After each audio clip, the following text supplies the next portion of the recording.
భాగంగా ఈరోజు రక్తాన్ని ఫుల్గా పుట్టించే తోటకూర ఫ్రై ఎలా చేసుకోవాలో చూడబోతున్నాం. రక్తహీనత సమస్య మనందరికీ ఒక పెద్ద సమస్య.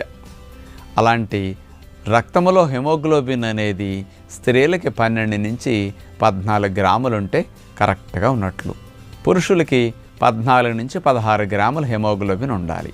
రక్తంలో హెమోగ్లోబిన్ శాతాన్ని బట్టి మన బలము, ఆరోగ్యము ఆధారపడి ఉంటుంది. మరి అట్లా హెమోగ్లోబిన్ లెవెల్ బాగుండాలి, రక్తం పుష్టిగా ఉండాలి అంటే ఐరన్ అనేది రక్తం తయారవటానికి అతి ముఖ్యమైన ఒక మూలకం అన్నమాట. అలాంటి ఐరన్ మనకి సుమారుగా 30 మిల్లీగ్రాములు ఒక రోజుకు కావాలండి. మరి తోటకూర 100 గ్రాములు తీసుకుంటే 35 మిల్లీగ్రాముల ఐరన్ ఉంటుందండి. అంటే చూడండి, ఇంత తోటకూర తింటే చాలు రోజు మొత్తానికి మీకు రక్తం తయారు చేయడానికి కావాల్సిన ఐరన్ అంతా